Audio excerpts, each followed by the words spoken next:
जी नमस्कार। मैं Indresh Mishra, diamond public high school Panna ideal संस्था टीचिंग में आपका स्वागत है। बच्चों, नवम कक्षा 9वीं क्लास, आज हम देखेंगे नौवें पाठ सिक्ता सेतु। सिक्ता सेतु अर्थात रेत का पुल, बालू का पुल। इस पाठ में एक छोटी सी कहानी थी। एक पुरुष और एक बालक के माध्यम से, बालक के रूप में तपोदत्त होता है और पुरुष के रूप में देवराज इंद्र पुरुष के रूप में बालू का पुल बनाते हुए देखते हैं बालक को, तो बालक हंसता है। इस प्रकार से इस कहानी का एक छोटा सा जो सारांश था कि किसी भी कार्य को करने के लिए उसका जो सही माध्यम है, उस माध्यम से ही उस कार्य को पूरा किया जा सकता है, वरना और किसी शॉर्टकट या जल्दबाजी के माध्यम से नहीं। आपने कहानी पढ़ी थी और साथ में हिंदी अनुवाद का वीडियो देखा होगा। आज आपके सामने संपूर्ण अभ्यास कार्य है। किताब निकालेंगे और प्रत्येक प्रश्न के उत्तर को मिलाते जाएंगे। पेज नंबर आपको निकाल लेना है इसका 67 पेज नंबर। और सर्वप्रथम, जैसा कि प्रत्येक पाठ में होता है, एक पद एक प्रश्न। प्रश्न क्रमांक 1 में आपके का नंबर से लेकर नंबर तक 5 प्रश्न है, जिसमें प्रथम प्रश्न है, कहा बाल्ये विद्यां नाधीतवान्। किसने बाल्यकाल में विद्या नहीं पढ़ी, बचपन में विद्याध्ययन किसने नहीं किया? उत्तर है तपोदत्त। तपोदत्त ने बाल्यकाल में विद्या नहीं पढ़ी। दूसरा प्रश्न, तपोदत्तः कया विद्यां आप्तुम् अप्रवृत्तः अस्ति। तपोदत्त किसके माध्यम से विद्या प्राप्त करने के लिए प्रवृत्त है? उत्तर है इसका तपश्चर्या। तपस्या के द्वारा तपोदत्त विद्या प्राप्त करने के लिए प्रवृत्त था। तपोदत्त सोचता था कि तपस्या करूंगा, ईश्वर प्रकट होंगे और उनसे वरदान प्राप्त करूंगा, मुझे विद्या चाहिए और ये शॉर्टकट तरीका होगा जिससे मैं विद्या प्राप्त कर लूंगा। अगला प्रश्न, मकरालिये कः शिलाभिः सेतुं बबन्ध। मकरालिये अर्थात समुद्र में सेतु निर्माण किसने किया? शिलाओं से। तो उत्तर है रामा। राम ने लंका जाने के लिए सेतु में शिलाओं से पुल निर्माण किया था। अगला प्रश्न, मार्गभ्रांतः संध्यां कुत्रोपैति। रास्ता भटका हुआ संध्या काल में कहाँ वापस आ जाता है? एक कहावत है, शाम का भटका हुआ, सुबह का भटका हुआ शाम को घर वापस आ जाता है। वही है, संध्या काल में कौन वापस आता है, कहाँ वापस आता है? ग्रहम, घर में वापस आता है। अगला प्रश्न, पुरुषः सिक्ताभिः किं करोति। पुरुष बालू से क्या करता है? उत्तर है सेतु निर्माण प्रयासम। पुल के निर्माण का प्रयास पुरुष करता है बालू से। इस प्रकार से ये एक पदेन प्रश्नों के उत्तर। अगला दूसरा प्रश्न है, एक वाक्य में प्रश्नों के उत्तर देना है। पहला प्रश्न, अनधीतः तपोदत्तः कैः गर्हितो अभवत्। बिना पढ़ा हुआ तपोदत्त किसके द्वारा अपमानित हुआ? तपोदत्त ने बाल्यकाल में विद्या नहीं पढ़ी, विद्याध्ययन नहीं किया, किनके द्वारा वह अपमानित किया गया? उत्तर है इसका अनधीतः तपोदत्तः सर्वैः कुटुम्बिभिः मित्रैः ज्ञातिजनश्च गर्हितो अभवत्। अर्थात बिना पढ़ा हुआ तपोदत्त सभी कुटुंबियों, मित्रों और जानने वालों के द्वारा अपमानित किया गया। जब तपोदत्त ने बाल्यकाल में विद्या नहीं पढ़ी, तब जितने भी उसके परिवार के लोग थे, मित्र थे, जानने वाले थे, सभी ने उसको अपमानित किया और कहा तुमने ये अच्छा नहीं किया, बाल्यकाल में विद्याध्ययन का समय होता है और तुमने पढ़ाई नहीं की। अगला प्रश्न, तपोदत्तः केन प्रकारेण विद्यां प्राप्तुं प्रवृत्तो अभवत्। तपोदत्त किस प्रकार से विद्या प्राप्त करने के लिए प्रवृत्त हुआ? तपोदत्त ने कौन सा रास्ता अपनाने के बाद सोचा जिससे कि वो विद्या प्राप्त करे? उत्तर है तपोदत्तः तपश्चर्या विद्यां प्राप्तुं प्रवृत्तो अभवत्। तपोदत्तः तपस्या के द्वारा विद्या प्राप्त करने के लिए प्रवृत्त हुआ। तीसरा प्रश्न, तपोदत्तः पुरुषस्य कां चेष्टां दृष्ट्वा आहसत्। तपोदत्त ने पुरुष की किस चेष्टा को देखा और हंसा? उत्तर है तपोदत्तः पुरुषस्य सिक्ताभिः सेतु निर्माण प्रयासं दृष्ट्वा आहसत्। तपोदत्त ने पुरुष की बालू के द्वारा पुल निर्माण की प्रक्रिया, चेष्टा को देखा और हंसने लगा। पुरुष को लगा कि वो बालू से पुल निर्माण कर लेगा। उसके इस प्रयास को देख करके तपोदत्त को हंसी आई। अगला प्रश्न है, तपोमात्रेण विद्यां प्राप्तुं तस्य प्रयासः कीदृशः कथितः। तपस्या मात्र से विद्या प्राप्त करने का तपोदत्त का प्रयास विद्यां प्राप्तुं तस्य प्रयासः सिक्ताभिः सेतु निर्माणं कथितः। तपस्या मात्र से विद्या प्राप्त करने का उसका प्रयास बालू से पुल निर्माण जैसा कहा गया। तपोदत्त केवल तपस्या से विद्या प्राप्त करना चाहता था, उसका ये प्रयास ठीक वैसा ही कहा गया जैसे कोई रेत से समुद्र में पुल बनाने का प्रयास कर रहा हो। अगला प्रश्न, अंते तपोदत्तः विद्या ग्रहणाय कुत्र गतः। अंत में तपोदत्त विद्या ग्रहण करने के लिए कहा गया। उत्तर है अंते तपोदत्तः विद्या ग्रहणाय गुरुकुलम गतः। अंत में तपोदत्त विद्या प्राप्त करने के लिए गुरुकुल चला गया। इस कहानी के अंत में तपोदत्त को सब कुछ सच्चाई याद हुई और विद्या प्राप्त करने वो गुरुकुल चला गया। इस प्रकार से ये वाक्य प्रश्नों के उत्तर थे। अब आएगा प्रश्न क्रमांक 3। तीसरा प्रश्न क्रमांक है रेखांकितानि सर्वनाम पदानि कस्मै प्रयुक्तानि। रेखांकित सर्वनाम पद किसके लिए प्रयुक्त किए गए, उसका नाम लिखना है।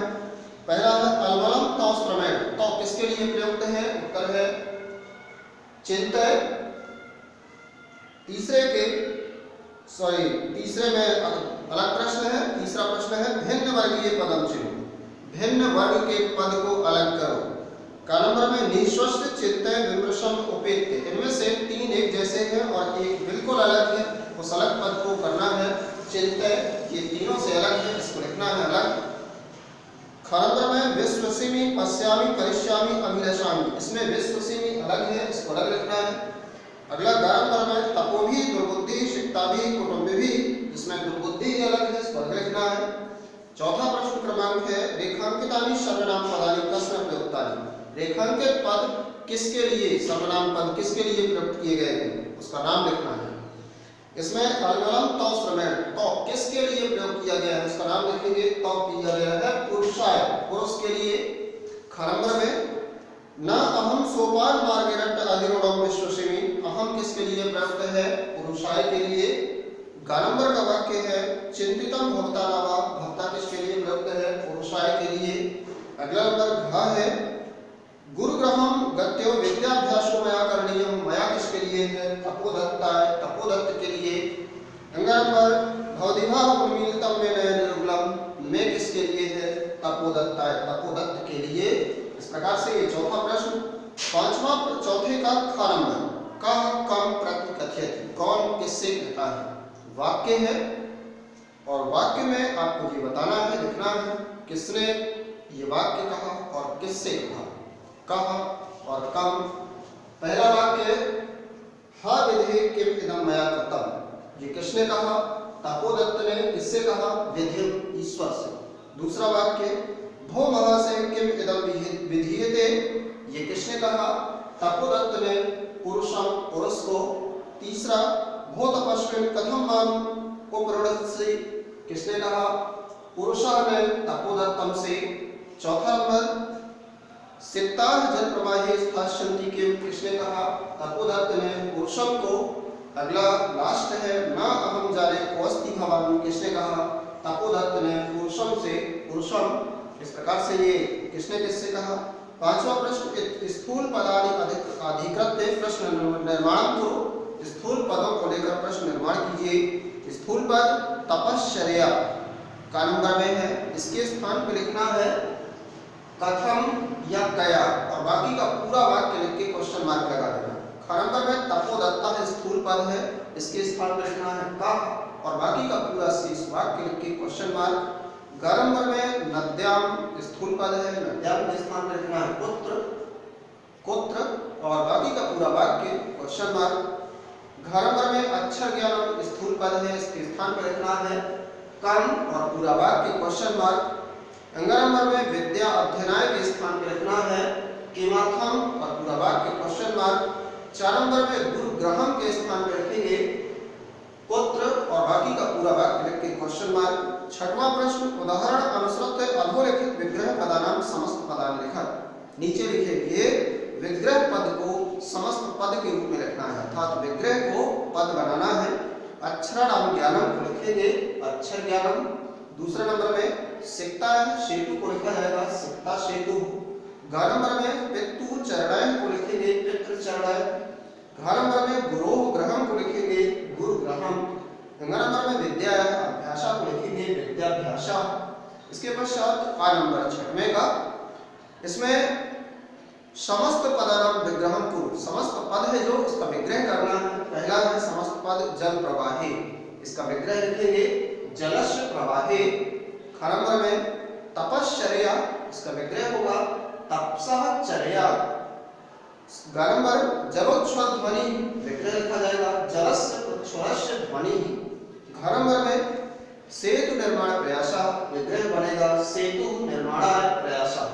इस प्रकार से इसका विग्रह पद था। सातवां प्रश्न 4 भागों में है, का, ख, ग और घ। प्रत्येक में 2 वाक्य बनाना है। कोष्टक में लिखा है किस विभक्ति का प्रयोग करके, अलम चिंत्या, अलम के योग में द्वितीय विभक्ति तृतीय विभक्ति है। इसी प्रकार से आपको भय और कोलाहल कोष्टक में लिखे हैं, इनमें तृतीय विभक्ति का योग करना है और वाक्य बनाना। पहला वाक्य बनेगा अलम भयन, दूसरा बनेगा अलम कोलाहलन। इस प्रकार से 2 वाक्य 7वें के क नंबर में, 7वें के ख नंबर में माम अनुसा गच्छति, अनुयोगे द्वितीय, अनु के योग में द्वितीय है। ग्रह और पर्वत में द्वितीय का प्रयोग करके 2 वाक्य बनाएंगे। माम ग्रहम सह गच्छति, पहला वाक्य। दूसरा माम पर्वतम सह गच्छति। ग नंबर आएगा, ग नंबर में अक्षर के रूप में वैदुष्यम प्राप्तम अभ्यससि, विना योगे द्वितीय, विना योग में द्वितीय है। परिश्रम और अभ्यास में द्वितीय का प्रयोग करना है और वाक्य लिखना है परिश्रमम विनय सिद्धि प्राप्तुम इच्छसि, पहला वाक्य। दूसरा होगा अभ्यासम विनय प्रथमम स्थानम प्राप्तुम अभिलषसि, ये दूसरा वाक्य। घ नंबर में संध्या यावत ग्रहम उपैति, यावत योग में द्वितीय है। पुस्तक में मास और वर्ष, इसमें भी द्वितीय का प्रयोग करके वाक्य लिखना है। पहला वाक्य होगा मासम यावत भ्रमणम करोति और दूसरा होगा वर्षम यावत अध्ययनम करोति। इस प्रकार से आपका ये शिक्षा सेतु का अभ्यास कार्य प्रश्न क्रमांक 1 से 7वें प्रश्न क्रमांक के चारों भाग का, ख, ग और घ नंबर का पूरी तरह से था। इसको आप साफ स्वच्छ अक्षरों में फेयर कॉपी में नोट कर लेंगे। और इसके पश्चात जटायोग शौर्यम 10वें पाठ के हिंदी अनुवाद में मिलेंगे। आपको एक और काम करना है महत्वपूर्ण, आइडियल संस्कृत टीचिंग को चैनल को सब्सक्राइब करें, जिससे कि आपको वीडियो का नोटिफिकेशन बिल्कुल सही टाइम पे मिले और आप अपना कोर्स पूरा कर पाएँ। ये भी काम साथ में आपको करना है, जरूरी काम है। अगर आप सब्सक्राइब नहीं करेंगे आपको पता ही नहीं चलेगा वीडियो कब डाला और कब आपको कोर्स पूरा करना है। इससे आप करें और इसके पश्चात फिर 10वें पाठ के हिंदी अनुवाद में मिलते हैं आपसे। आज के लिए इतना ही, धन्यवाद।